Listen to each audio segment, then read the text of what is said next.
নমস্কার বন্ধুরা, শুভ দুপুরে শুভেচ্ছা ভালোবাসা। আজকে ডাইনিং টেবিলে খাবার নিয়ে চলে এসেছি বন্ধুরা।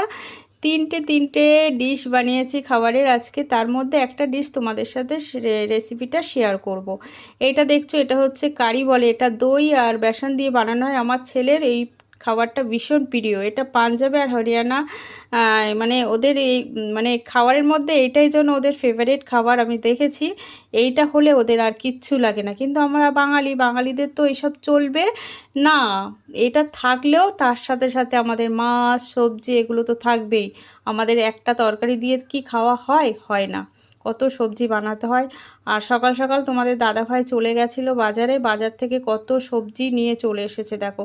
যখনই যায় ব্যাগ ভর্তি করে সবজি নিয়ে চলে আসে। আর আমার কি কাজ? এই সবজিগুলো এক এক করে বার করব, করে পাখার তলায় রেখে দেবো। কেন বলো তো? এই যে এক্সট্রা যে জলটা থাকে সবজির মধ্যে, সেইগুলো শুকানোর জন্য। তাহলে এই যদি ফ্রিজে রাখিস সবজিগুলো পচে যাবে না। আর এখন তো বৃষ্টি হচ্ছে, জল তো থাকবে। আর আমি নিই বরাবরের জন্য এগুলো একটু মানে পাখার তলায় রেখে শুকিয়ে নিই।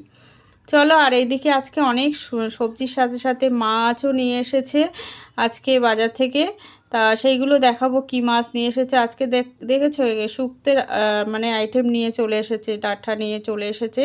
আজকে একটা শুক্তো বানানো হবে সব কিছু সবজি দিয়ে। এটা কিন্তু বেশ ভালো লাগে খেতে শুক্তোটা। এখন এই গরমের সময় শুক্তোটাই বেশ ভালো লাগে, তাই না?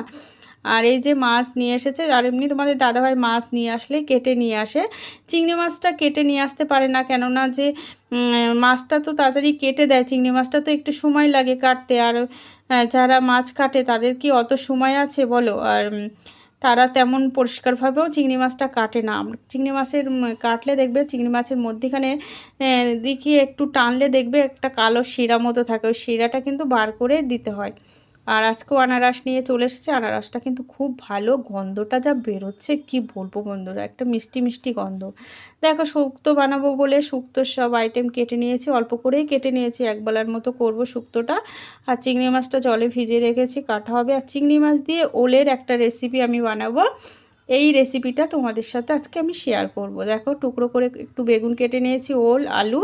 আর এই যে চিংড়ি মাছটা ছাড়িয়ে নিয়েছি, কিছুটা বাকি আছে। ভাবলাম এই চিংড়ি মাছের তরকারিটা বসিয়ে দিই, তারপরে আর বাকিটা কাটবো। এই যে মশলা, জিরে আদা ধনে আর একটু পেঁয়াজ রসুন আদা আর কাঁচা লঙ্কা পাকা লঙ্কা একটা টমেটো। মিক্সিতে যখনই পেস্ট করা হবে, একটা টমেটো দিয়ে পেস্ট করলে কিন্তু ভালোই হয়। বেগুনগুলো লাল লাল করে ভেজে নিয়েছি। এবার চিংড়ি মাছটা ছোটো তো, বেশি বড় না বলে একটু হলুদ লবণ দিয়ে ভাপিয়ে নিই আমি। যখনই চিংড়ি মাছ নিয়ে আসে, ছোট বলে আমি তেলে ভেজেই নিলাম। আর এই যে এই কড়াইতে, এই তেলেই, যে কড়াইয়ের মধ্যে যে তেলটা আছে, এই তেলেই কিন্তু আমার রান্নাটা হয়ে যাবে। জিরে তেজপাতা শুকনো লঙ্কা একটু ফোড়ন দিয়ে নিয়েছি। এবার মশলাটা, যেই মশলাটা আমি করেছি দেখো, এই যে এই মশলাটাই সামান্যই মশলা হয়েছে, বেশি না। জিরে আদা ধনে গোলমরিচ টমেটো একটু রসুন, মানে 4-5টা কোয়া রসুন, আর দিয়েছি পেঁয়াজের অর্ধেকটা।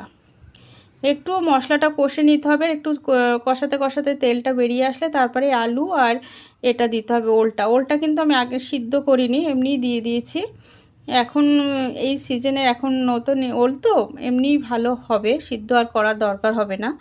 আর দেশি ওলগুলো হলে না একটু সিদ্ধ করে নিতে হয়, ওটা একটু গাল ধরার একটা ব্যাপার থাকে। আর এই সবজিটার কিন্তু জলটা একদম গরম জলটা দিতে হবে। এই যে মশলার টা ভালোভাবে কষানো হয়ে গেছে, তার মধ্যে দেখো ওলটা আর আলুটাও বেশ ভাজা ভাজা হয়ে গেছে। এবার এই চিংড়ি মাছ ভাজা বেগুনটা দিয়ে দিচ্ছি। এবার এই যে গরম জলটা করেছি, ওই গরম জলটা দিতে হবে।